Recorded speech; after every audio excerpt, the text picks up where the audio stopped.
Those are the headlines, and now let's begin the show by putting the spotlight on Garuda Aerospace. That's a startup that we're featuring and focusing on the show today. Drone maker Garuda Aerospace has recently committed 100 crores to develop a drone city in Amarawati in Andhra Pradesh that's intended to be developed as a hub for drone technology. Now, the initiative aims to bolster drone innovation to attract talent and place India at the forefront of drone technology. Garuda Aerospace, remember, ladies and gentlemen, was founded in 2015 by Agnishwar Jayaprakash. It's a Chennai-based Indian drone startup that specializes in design, manufacturing, training, and drone as a service. These are some of the offerings of the startup. They cater to the agriculture sector, defense, mining, surveillance, and military are some of the other sectors that the company is focusing on. So let's welcome then Mr. Agnishwar Jayaprakash. He's the founder and CEO of Garuda Aerospace. Thank you very much, Mr. Jayaprakash, for joining us here on ET Now. Thank you so much, ma'am. So, Mr. Jayaprakash, tell us more about this 100 crore worth of investment that you're putting in to develop a drone city in Amarawati. Why have you chosen Amarawati as a sector to develop drone technology? And what's in the works to plan that drone city? Are you looking at any external investments or partnerships perhaps to develop this overall city for drone manufacturing? Yes, ma'am. I think the drone city has always been an amazing passion project of Garuda Aerospace, and also for the Honorable Chief Minister of Andhra Pradesh. When they held the Andhra Pradesh Drone Summit in October, they were very passionate towards having a central hub for the drone ecosystem, because it has a lot of manufacturing, service providers, as well as after-sales support services, data centers, any form of AI and ML integration into drones to make them more effective. All of these aspects go into the drone city. Our fundamental goal in terms of developing this city was to ensure that a center of excellence is created where we could bring in tier 1, tier 2, and tier 3 manufacturers.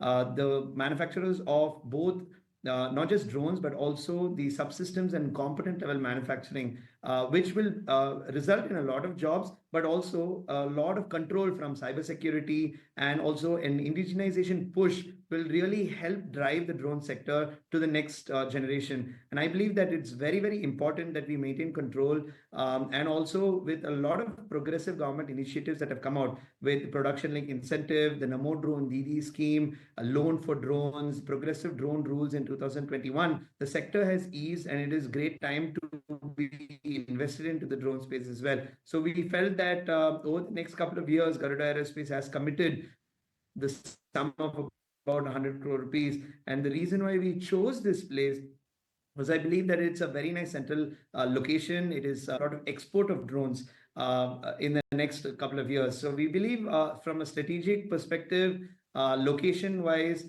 and at the same time, we are able to acquire land at a much cheaper price. I think that all in all, this is going to be a very, very progressive move. And our goal ultimately is to transform India into a global drone hub by 2030, as envisioned by our Honorable Prime Minister Shri Narendra Modi ji. Right. Mr. Jayaprakash, when you talk about this 100 crores worth of investment to develop Amarawati into a drone city, and you speak about, using the exports opportunity as well. So which geographies are you particularly targeting? And do you have any targets that you've set up domestically for drone manufacturing in Amarawati? And I want to also pick the first question that I asked you here. Are there any partnerships that you're looking at forging? Are you looking at any additional funding? And because 100 crores, do you think that's going to be enough? I think it is always a step in the right direction, ma'am. Of course, it is not just going to be us who are going to be investing. We are looking at a lot of other partners to come in onto these ambitious projects, both domestic as well as globally. Garuda Aerospace is already partnered with foreign giants like Lockheed Martin, Thales, Elbit Systems, Cognizant Technologies, and several others who are very interested in the drone space. And you've also seen plenty of investments that have happened. There are already 3 public limited companies into the drone space. Garuda aims to go IPO as well. We've recently raised about 100 crores in our Series B round. We are preparing well for our public issue as well in the next couple of months. And I believe that overall, if you take a look at how the drone sector and industry has evolved in the last 4 to 5 years, because of the progressive government initiatives, as well as plenty of other startups who are doing really well, we have identified very niche use cases. It is not just being used in defense. Drones are now part of a variety of different multi-billion-dollar industries and sectors like precision agriculture, like industry inspection, mining, plenty of areas where I believe that drones are going to add tremendous value. And that is what is fueling this astronomical growth. In fact, Garuda has ballooned in terms of its revenue from 2 crores in 2020-21 to 15 crores in 21-22 to 47 crores in 22-23 to 109 crores in 23-24. And this past year, we closed at 122 crores. And we've been profitable for the last 4 years. So we have a very good understanding of how the sector is evolving consistently. And we believe that we are going to make the next strides. And I think any form of progressive and ambitious projects needs a leader in the drone space. And we really believe that Garuda Aerospace has all it takes in terms of foreign partnerships, in terms of local partnerships. We recently invested in a indigenous defense drone startup in Zuppa Technologies as well. We Yes. have a very keen understanding in having served over In fact, 400 clients, having Mr. sold over Jayaprakash, 4,000 drones. that's what I was going to talk to you about your investment in a deep tech startup that's called Zuppa. Give us a sense of what you're looking at with respect to this partnership, and of course, you're looking at consolidating your position in the drone ecosystem as well. But help us understand how the synergies of the two companies are expected to come together. I think Zuppa specializes in cyber secured drones in its indigenous flight controller and electronic components that make the heart and soul of the drone in terms of ensuring that it commands and it cannot be hacked. And that's a very, very important aspect of drones, especially in the defense sector. And we really believe that Zuppa's management has a very common vision as Garuda Aerospace. We want to make sure that indigenization is promoted in all fronts. And we wanted to push for Make in India drones, not just in the hardware and the production, but also in the software and cyber security to make our drones hack proof, especially in the border locations. We've also identified several other startups in this space. We have partnered with Tata Elxsi, with HFCL, some of the larger giants, in fact, contract manufacturing partnerships with HAL and BEML in the past to enable a faster scale for companies like Garuda Aerospace, because we have served over 400 clients, we have sold over 4,000 drones, we have flown over 10 lakh flight hours. We really need a lot more partners, collaborators to take this to the next level. And I think that is the reason why we are very keenly evaluating a lot of other drone startups, especially in the defense space, to place a strategic investment. And we believe that the pie is so large that all of us can coexist and really flourish together. Absolutely, Mr. Ajay Prakash, but you're doing rather well given the kind of numbers that you've spoken to us about your revenue figures from 2 crores in 2021 to 109 crores in 23-24. That's a huge feat, and you already have a fleet of about 7,000 drones that are deployed in the agri sector alone. But what else is in the works so far as your future plans are concerned? Which sectors will be looking at entering into? We've already commenced a lot of mining operations. We backed projects with the Odisha Mining Corporation for the last couple of years. We also bagged new contracts with the Gujarat mines, the Jharkhand mines, the CMPDI. So that is going to be a very critical use case apart from agriculture that we're looking into. Defense, we've also come up with a very state-of-the-art defense facility. Manufacturing of over 16 parts, subsystems, and components will be taking place at Garuda Aerospace. We're very excited. The Honorable Minister for State of Defense has consented to inaugurate the facility as well. We are looking at trying to also export drones. We recently bagged orders from the US and 4 other countries. We feel that now that there are trade issues that are going on, but a good part of what Garuda has done is that we have generated a very, very successful business model. And this business model is very easy for us to replicate in certain countries which are looking at indigenization. And we feel that that same model can be replicated, especially in countries like US. We are partnering with MIT in Boston and looking at setting up a fully owned subsidiary in the US as well. We also feel that in certain sectors like the consumer drone segment, our drone has done exceptionally well. We've also looked at onboarding a lot of dealers and distributors to take on a lot of reselling of these products. And with our brand ambassador being Mahendra Singh Right. Dhoni, we have a very, Right. very good advantage in terms of a recall value amongst Hmm. clients, both B2B as well as B2C. Traditionally, drones have been a B2G sector, a lot Absolutely. of government contracts, but Garuda has done Absolutely. exceptionally well in enabling a lot of private players as well as individuals, rural entrepreneurs in the deepest pockets of the country to Right. get invested into drones. And that's our advantage. Absolutely. Absolutely. Given that you're so significantly invested in the agri space, Mr. Jayakumar, but when you talk about exports, is there a number that you have, a target that you have given to yourself in terms of the kind of exports that you're looking at? And when you talk about exporting to other geographies, the United States is one market that you're looking at, but which are the other geographies that you're actively looking at exporting these India-made drones? We're looking at Africa. It's a huge market for us, Australia, as well as in Southeast Asia. The GCC countries have already given us orders. We're just getting our export license in place, and very soon we will start exporting these drones.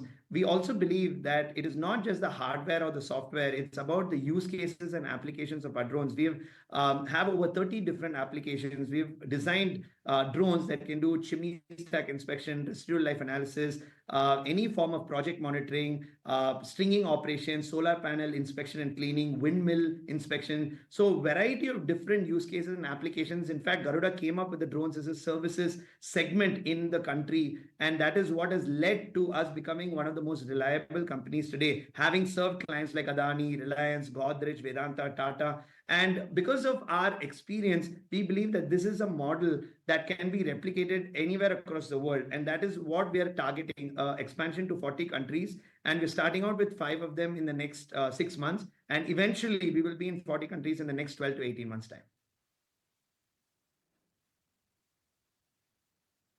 So expansion to 40 countries in the near term is what you're looking at. But let me come back to the IPO question, Mr. Jayakumar. You stated that you will be looking at IPOing and getting listed on the D Street in the next couple of months. But could you give us a more realistic timeline of how many months is it that you're looking at IPOing and how big is the IPO going to be?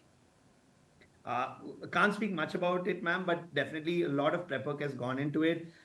We have finalized our merchant bankers. We started our restatement of our financials. The usual journey that any company takes in order to go IPO, anywhere between 8 to 12 months time to get IPO ready. We are undergoing those processes, and we've got a significant addition into our board. We have a lot of committees in place. We've made a lot of progress in terms of making sure that our corporate governance, as well as our focus on technology, patents, Garuda has over 26 patents right now. Our focus remains a lot more indigenization, IPs, and ensuring that a lot of big clients consistently keep focusing on giving us repeat businesses. And sustainability and stickiness towards our revenues is what our focus is, because we have seen our profit margins increase over the last couple of years. We're very happy. And eventually, a couple of good anchor book investors, and we should be ready for what we intend will be the largest drone IPO in the country. Right. So you're looking at the largest drone IPO in the country, and we can't wait for that IPO, and of course for you to list on the D Street. But let me ask you, Mr. Jayakumar, since we're talking even as Donald Trump's tariff policies have created quite a havoc on the markets, in the global markets, of course, in the Indian markets have also seen a ripple effects of his policies as well. But do you anticipate any near-term impact on investments that are coming into the startup ecosystem? Because there is essentially risk capital that's deployed in startups. Do you anticipate any near-term impact or any near-term pain for investments into the ecosystem? I think there's definitely going to be a impact on the short term, because volatility will definitely take a toll. But I don't think Garuda Aerospace will be affected a great deal, because we're building this company to build transgenerational wealth. Our goal is not to fluctuate, and I don't think that uh, any of the policy impact the country. And at the same time, we've also seen how our leaders have been very progressive, and they've also managed to take the negotiation route. So I don't think, and even like how you've seen the stock market bounce back very quickly, I think that this is not going to take a long-term toll on the startup ecosystem or the investments for that matter. There is going to be a significant amount of growth and development and collaboration between our two countries. So I think that there is going to be very positive outlooks in the next 6 to 9 months' time. So maybe a short-term volatility, but I don't think it will cause any major disruptions, especially in the drone sector. No major disruptions that you're looking at, especially as far as investments that are coming into the drone sector is concerned, given that it is an area of priority for the Indian government as well. And we're seeing several other drone companies come up into the sector. But one final question, Mr. Jay Prakash, and this is related to Commerce Minister, India's Commerce Minister Piyush Goyal's comments. In fact, his comments have been called unfair. But if you were to look at his comments wherein he states that India must look at focusing on emerging technology, deep tech, AI, and all of these domains instead of traditional businesses. The focus should be more on not just entrepreneurship, but startups. How do you really look at those comments? And was the criticism valid? The criticism that has come into his comments, that has come in on his comments?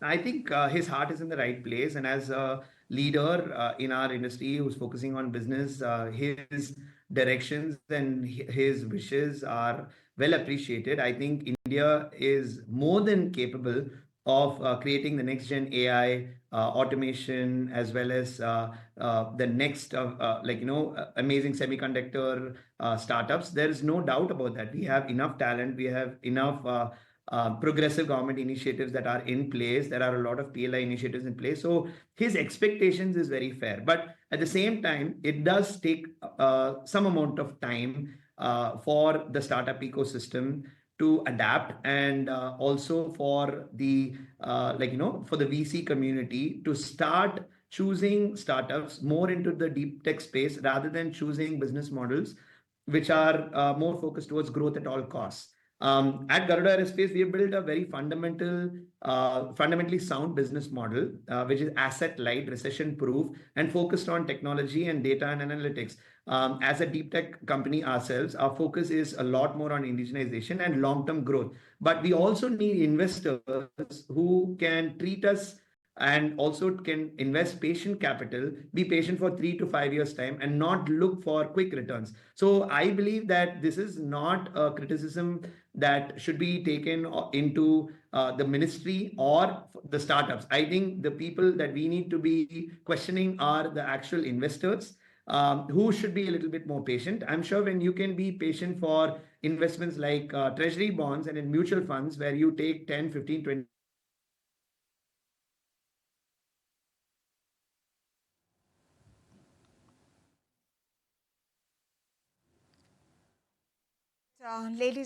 All right, ladies and gentlemen, we seem to have lost that line with Mr. Jayakumar.